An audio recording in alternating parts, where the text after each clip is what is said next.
길버트 하머니 내적 설명의 중요성에 대한 개념을 바탕으로 우리는 흥미로운 이야기를 하나 만들어 볼 수 있습니다. 이 이야기는 우리의 일상적인 사고, 과정에서 설명적 추론이 어떻게 작동하고 그 결과가 따로 얼마나 기묘하게 전개될 수 있는지를 보여줍니다. 한적한 마을에 사는 해리슨이라는 남자가 있었습니다. 해리슨은 평소 호기심이 많고 논리적 사고를 즐기며 항상 사물의 이면에 숨겨진 의미를 찾아내려는 사람이었습니다. 어느 날 아침 해리슨은 늘 그렇듯 마을의 작은 카페에서 커피를 마시며 사유에 잠겼습니다. 창밖을 내다보던 그는 무언가 이상한 점을 포착했습니다. 매일 같은 시간에 늘 그 자리에 앉아 신문을 읽던 존 할아버지가 보이지 않았던 것입니다. 어딜 가신 걸까? 해리슨은 문득 궁금해졌습니다. 이 작은 의문은 금세 그의 머릿속에서 여러 가능성들을 생산해냈습니다. 해리슨은 단순히 존 할아버지가 다른 일을 하고 계실 것이라고 생각하진 않았습니다. 그는 이 상황에 대한 가장 그럴듯한 설명을 찾고자 했습니다. 먼저 해리슨은 존 할아버지가 아침마다 그 자리에 앉아있던 이유부터 생각하기 시작했습니다. 혹시 그는 그 자리에 앉아 무언가 중요한 일을 하고 있었던 걸까? 아니면 단순히 습관이었을까? 이 질문들 속에서 해리슨은 인과 관계를 찾으려 애썼습니다. 첫 번째 가능성으로 그는 존 할아버지가 흔히 보이는 마적 모임에 참석 중일 수도 있다고 생각했습니다. 그러나 곰곰이 생각해보니 존 할아버지는 늘 모임이 열리는 시간이 되었을 때도 자리에서 움직이지 않던 분이었습니다. 두 번째로 해리슨은 할아버지가 아침에 외출을 피할 만한 사건이 발생했을 거라고 추측했습니다. 혹시 그가 아끼는 고양이가 아파서 집에 머물고 있을지도 모른다는 생각이 들었습니다. 해리슨은 이를 확인하기 위해 저녁에 할아버지 집 주변을 산책하며 혹시 고양이의 울음소리가 들리지는 않는지 귀를 기울였습니다. 하지만 고양이는 보이지 않았습니다. 마지막으로 해리슨은 할아버지가 최근 무언가에 홀딱 빠져서 아침 루틴을 잊어버렸을 가능성을 고려했습니다. 혹시 새로운 취미를 발견했거나 매일 아침 온라인 게임에 푹 빠져있는 건 아닐까? 마을의 어린아이들조차 존 할아버지가 게임을 하는 상상을 하고는 깔깔 웃으며 지나갔습니다. 그러나 어느 추론에도 만족하지 못한 해리슨은 결국 직접 탐구하기로 했습니다. 그는 존 할아버지를 찾아가 조심스럽게 아침 카페에서의 실종 사건에 대해 물었습니다. 그러자 할아버지는 큼직 한웃음을 지으며 설명했습니다. 아, 커피가 질려서 차를 마시기 시작했지. 어제부터 집에서 우려 먹고 있다네. 해리슨은 그 단순한 진실에 고개를 끄덕이며 크게 웃었습니다. 그는 스스로의 설명적 추론의 여정을 통해 우리가 얼마나 사소한 것에도 큰 의미를 부여하는 경향이 있는지를 깨달았습니다. 그리고 때로는 단순한 설명이 가장 맞는 설명일 수도 있다는 것을 인정하게 되었습니다. 이 해프닝은 해리슨에게 하먼의 이론이 현실에서 얼마나 중요한지를 되새겨보게 했습니다. 우리가 내리는 모든 결론은 관찰에 의존하고 그 안에서 가장 적절한 설명을 찾아내는 과정임을 해리슨은 그날 아침 커피 한 잔과 함께 깊이 깨달았습니다. 이처럼 설명적 추론은 우리로 하여금 모든 가능성을 탐색하고 단순한 사실보다 깊이 내재된 진실을 찾는 과정에서 중요한 역할을 합니다. 그리고 가끔은 그 과정이 우리를 뜻밖의 앙증맞은 미스터리 속으로 이끌기도 합니다. 두 번째 이야기 옛날 옛적 한적하고 평화로운 작은 마을 하모니아가 있었습니다. 이 마을은 그 이름처럼 사람들 간의 조화와 화합을 중요시하며 주민들은 서로를 존중하며 살아갔습니다. 하지만 이 마을에는 하나의 독특한 관습이 있었습니다. 그것은 바로 매년 열리는 가치의 축제였습니다. 이 축제는 맥스 실러의 가치계층 이론을 기반으로 마을 주민들이 각자의 가치관을 드러내고 조정하는 데 목적이 있었습니다. 축제는 여러 가지 게임과 행사로 가득 차 있었지만 그 중에서도 가장 주목받는 행사는 가치의 피라미드라 불리는 것이었습니다. 이 게임은 주민들이 각자 중요하게 여기는 가치를 층층이 쌓아 피라미드를 만드는 것이었는데 피라미드 높고 안정적으로 쌓일수록 그 사람이 가치관이 잘 정리된 것으로 간주되었습니다.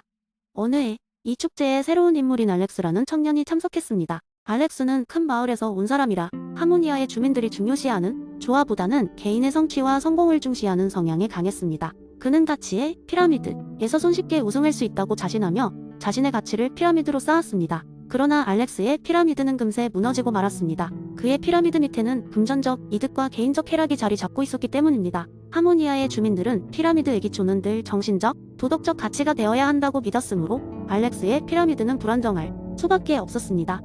이에 좌절한 알렉스는 다음날 마을의 현자인 마르타를 찾아갔습니다. 마르타는 실러의 이론을 통해 알렉스에게 가치란 단지 쌓는 것이 아니라 그 위기를 이해하고 적절히 조화시키는 것이라 설명했습니다. 알렉스, 내가 추구하는 가치는 틀린 것이 아니란다. 하지만 더 높은 가치, 즉 타인에 대한 존중과 공감, 그리고 궁극적으로는 무형의 신적 가치를 이해해야 해. 이러한 것들이 내 삶을 더 풍요롭게 만들어줄 것이야. 알렉스는 마르타의 조언을 받아들여 자신의 가치를 재평가하기 시작했습니다.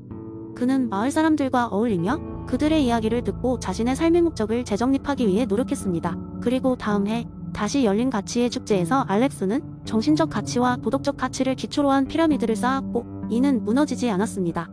오히려 더 단단하고 안정적이었죠. 하모니아의 주민들은 이를 보고 박수를 보냈고 알렉스는 그제야 깨달았습니다. 값진 것은 쾌락이나 물질적 부가 아닌 사람들과의 관계 속에서 발견되는 것들이라는 것을 말이죠. 그 이후로 알렉스는 하모니아에 정착하여 마을의 조화를 위해 노력했고 그의 삶은 예전보다 훨씬 풍요롭고 행복해졌습니다. 이렇듯 맥스 쉘러의 가치계층 이론은 단순한 이론을 넘어 우리의 삶의 방향과 본질을 이해하는 데 큰 도움을 줄 수 있습니다. 절대적이고 객관적인 가치의 중요성을 깨달은 알렉스처럼 가치의 올바른 위기를 이해하는 것은 우리 모두에게 의미 있는 삶을 사는데 중요한 역할을 할 것입니다. 세 번째 이야기, 이삭 아시모프의 로봇 3원칙이 처음 소개된 이후 세계는 급속도로 변하기 시작했습니다. 인공지능과 로봇은 다양한 분야에서 인간의 삶을 편리하게 만들며 그 존재감을 확고히 굳혀갔습니다. 그런데 어느 날 혁신적인 기술의 중심지인 테크빌에는 특별한 로봇 루미가 등장하게 됩니다. 루미는 아시모프의 로봇 3원칙에 완벽하게 따르도록 설계되었고 사람들은 곧 그를 테크빌의 친구로 받아들이게 되었습니다. 루미는 도시 곳곳에서 문제를 해결하며 사람들의 생활을 눈에 띄게 개선했습니다.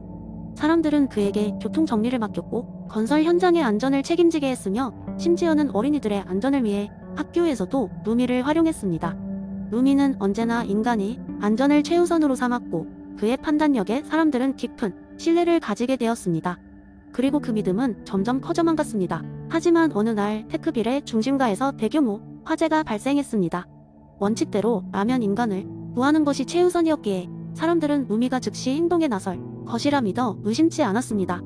루미는 화재 초기 몇몇 사람을 구조했으나 이후 고개를 저으며 불길 속으로 들어가려 하지 않았습니다. 사람들은 루미의 이런 행동의 놀라움을 금치 못했습니다. 심지어 주변의 다른 로봇들에게 명령을 내리며 도움을 요청했지만 그들 또한 루미와 같은 반응을 보였습니다. 사태가 심각해지자 테크빌의 기술자들이 총출동해 사태를 해결하려 했습니다. 그들은 루미의 행동을 이해하기 위해 긴급 진단에 들어갔습니다. 원인은 단순하면서도 복잡했습니다. 루미는 화재를 진압하는 과정에서 구조된 사람이 추가적인 큰 부상을 입지 않도록 안전한 경로를 찾고 있었던 것입니다. 문제는 불길이 너무 빠르게 번져나가 모든 경로가 위험하다는 사실이었습니다. 따라서 루미는 인간의 생명을 위협할 수 있는 움직임을 멈췄던 것입니다. 이 사건을 계기로 테크빌의 사람들은 큰 교훈을 얻게 되었습니다. 비록 루미가 원칙을 철저히 따르고 있었지만 그가 매 순간 가장 안전한 계획을 세울 수 있도록 사람들의 의사소통과 협력이 필요하다는 사실을 깨닫게 된 것이었습니다.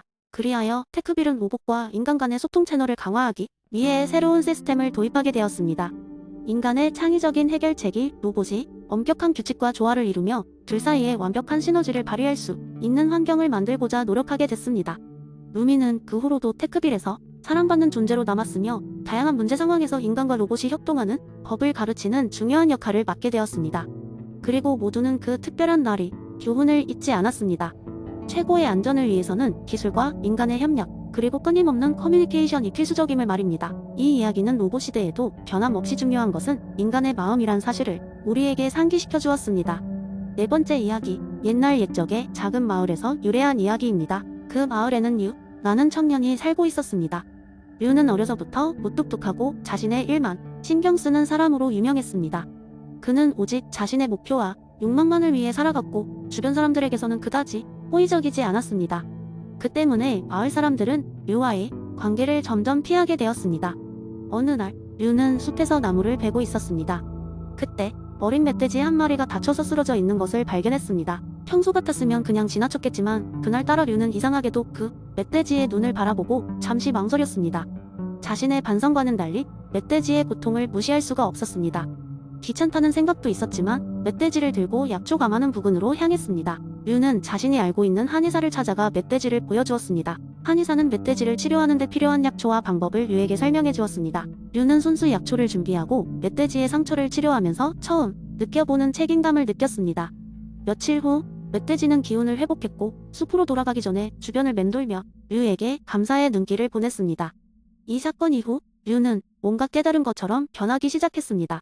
그는 평소 무심했던 주변 사람들에게 작은 친절을 베풀기 시작했습니다. 길을 가다 넘어지는 아이를 일으켜 세우고 시장에서 무거운 짐을 들고 가는 노인에게 도움을 주곤 했습니다. 그의 행동은 점점 더 자주 눈에 띄었고 마을 사람들은 그의 변화를 주목하게 되었습니다. 어느 날 마을에 작은 축제가 열렸습니다. 모두가 즐거워하는 가운데 이상한 일이 벌어졌습니다. 몇몇 아이들이 갑자기 길을 잃고 말았습니다. 마을 사람들은 걱정했지만 가장 적극적으로 아이들을 찾는 이는 바로 류였습니다. 그는 상과들을 샅샅이 뒤져 아이들을 찾았고 결국 아이들을 무사히 집으로 데려올 수 있었습니다. 이 사건 이후로 류는 마을 사람들에게 존중받고 사랑받는 인물이 되었습니다. 그의 변화는 마을에 큰 영향을 미쳤고 사람들은 류를 통해 공자인의 가르침을 이해하게 되었습니다. 류는 자신이 원하지 않는 바를 남에게 행하지 않으면서 자신이 받기 원하지 않는 고통을 남에게도 주지 않는 삶을 살게 되었습니다. 그리고 그 결과 그는 개인뿐만 아니라 전체 마을의 조화를 이룰 수 있었습니다. 류의 이야기는 그 이후로 보많은 사람들에게 전해졌고 그가 보여준 인의 실천은 모든 세대에 걸쳐 귀감이 되었습니다. 사람들은 류의 이야기를 통해 진정 한인의 의미와 그 중요성을 깨닫게 되었다고 합니다. 이렇게 재미있는 썰로 전해진 류의 이야기는 오늘날에도 우리에게 중요한 교훈을 주고 있습니다.